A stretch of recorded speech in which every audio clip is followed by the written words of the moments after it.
Hola, soy Antonieta Nieto, soy profesora de Neuropsicología de la Universidad de La Laguna y el objeto de esta presentación que vamos a realizar es el test de vocabulario de Boston, también a veces conocido como test de denominación de Boston.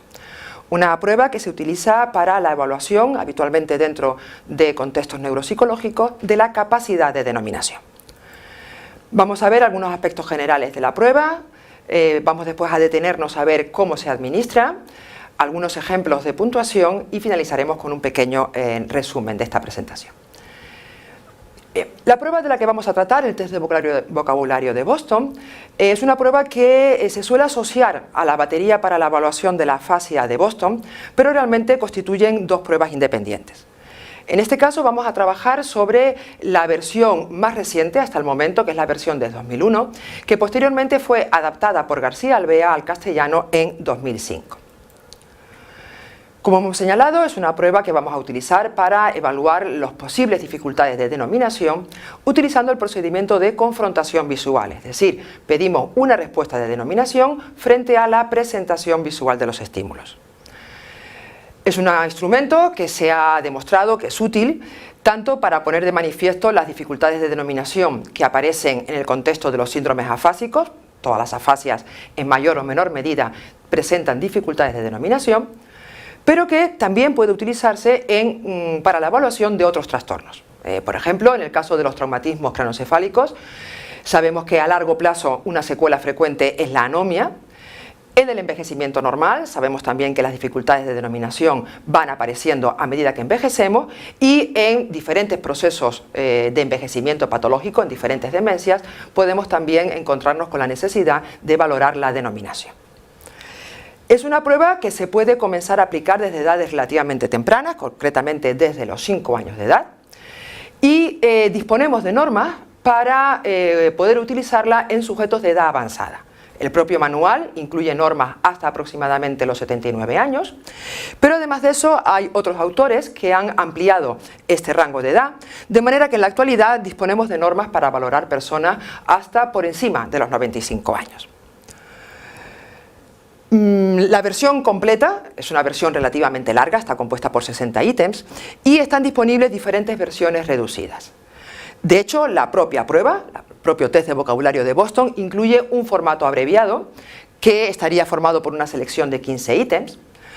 Hay múltiples propuestas también de versiones reducidas. Señalar simplemente a modo de ejemplo la versión de Fernández Blázquez del 2012, que es una versión que está realizada a partir de una selección de ítems que se consideran como los más sensibles para poner de manifiesto las dificultades de denominación en el envejecimiento. Y es también una versión muy breve, de tan solo 15 ítems.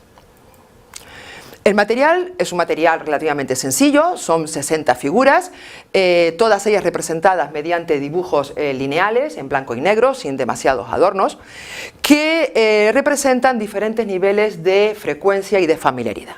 Por ejemplo, podemos ver lo que serían los dos ítems con los que se comenzaría la prueba, el ítem 1, el ítem 2, cama, árbol, obviamente palabras de alta frecuencia léxica, y por contraposición veríamos aquí los ítems con los que se finaliza la prueba, transportador, ábaco, en ambos casos son objetos poco familiares y las palabras asociadas son también palabras de baja frecuencia léxica. Veamos algunos aspectos relacionados con la administración de la prueba. Como hemos señalado, se trata de figuras que las vamos a presentar en orden, de forma individual y en orden.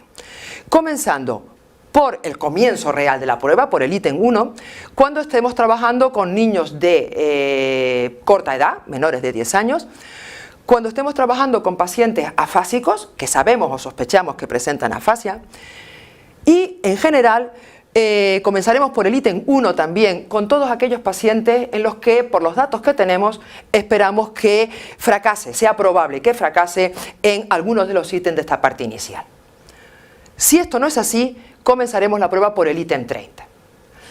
Ahora bien, durante los primeros 8 ítems tenemos que estar atentos, porque si se produjese algún fracaso antes del ítem 38, sería necesario continuar con un proceso de retroceso. Es decir, iríamos al ítem 29, al 28, 27 y así sucesivamente, continuaríamos retrocediendo hasta que obtengamos 8 respuestas correctas sin necesidad de haberle administrado ninguna ayuda. 8 éxitos consecutivos sin ayuda.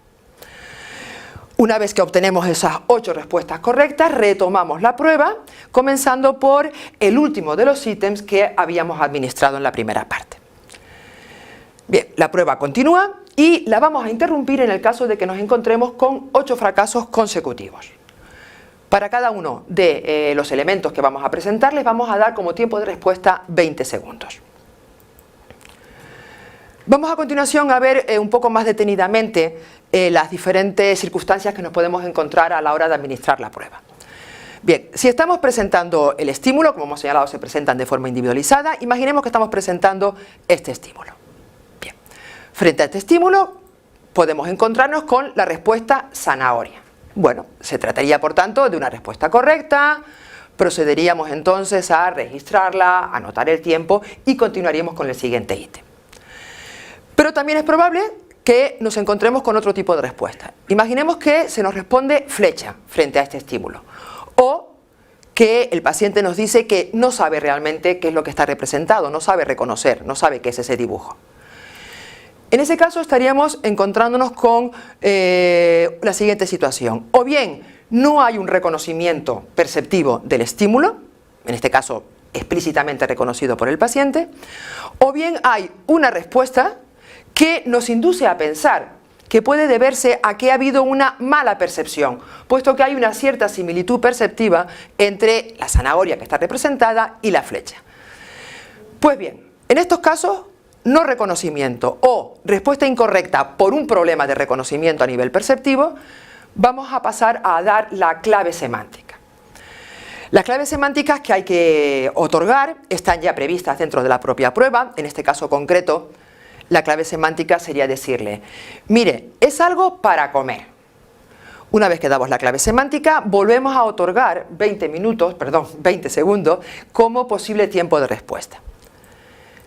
Si la respuesta es correcta, continuamos, registramos y avanzamos. Y si la respuesta es incorrecta, procedemos a dar un segundo tipo de clave, la clave fonética. La clave fonética, como hemos señalado, puede ser la segunda clave que demos después de que la clave semántica no haya sido respondida correctamente.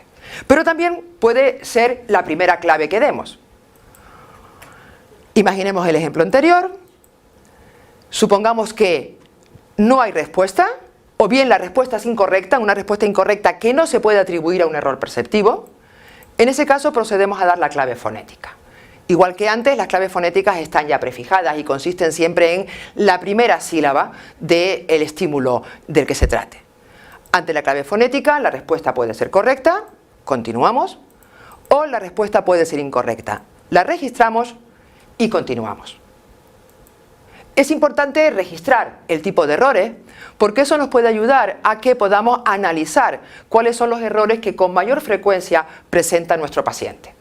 Si sustituye fonemas, si sustituye unas palabras por otras, relacionadas o no semánticamente, si hace sustituciones de tal calibre que la palabra casi es irreconocible, o si define, describe, categoriza ante la dificultad para encontrar la palabra adecuada. Como hemos dicho, después incluso de haber dado las claves podemos encontrarnos con ítems que siguen respondiéndose de forma incorrecta. Pues bien, con estos ítems vamos a administrar una tarea de elección múltiple una vez que hemos finalizado la primera parte de la prueba.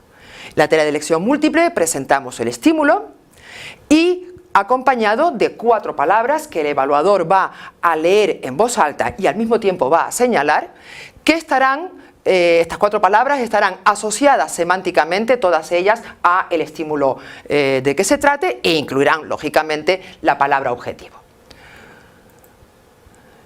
Bien. La puntuación que podemos obtener en esta prueba, se pueden contabilizar diferentes aspectos, número de respuestas, claves, etc. Pero la puntuación fundamental va a estar constituida por la suma de las respuestas correctas dadas espontáneamente y las respuestas correctas después de la clave semántica, solo después de la clave semántica. Bien, eso será el total de respuestas correctas. Como es posible que no hayamos comenzado la prueba por el ítem 1, a este total de respuestas correctas le añadiremos todos aquellos ítems que no ha sido necesario administrar. Bien, aquí tienen algunos ejemplos de puntuaciones. Pueden observar como, por ejemplo, los niños pequeños, tal como era de esperar, obtienen puntuaciones muy bajas. De los 60 posibles puntos obtienen puntuaciones alrededor de 27, y podemos observar cómo las personas de mayor edad comienzan a sufrir problemas de denominación si las comparamos con la media de 55 de las personas de adultos jóvenes. En resumen, la prueba de la que hemos hablado es un instrumento para evaluar la denominación por confrontación visual. Podemos utilizarla porque tenemos normas disponibles desde edades tempranas hasta edades avanzadas, hasta por encima de los 95 años. Es una prueba que no solamente nos va a identificar la presencia de problemas de denominación, sino que también nos va a informar sobre si dar ayudas, claves semánticas o claves fonéticas, es beneficioso para la ejecución de los pacientes. Y en esta última versión que hemos trabajado aquí, la inclusión de una tarea por elección múltiple nos permitirá diferenciar entre aquellos problemas que son realmente problemas de denominación y aquellos casos en los que el sujeto continúa no reconociendo la palabra a pesar de que nosotros estemos dándole la posibilidad de elegirla entre las diferentes alternativas. Y bien, esto es todo. Espero que les haya resultado útil esta información.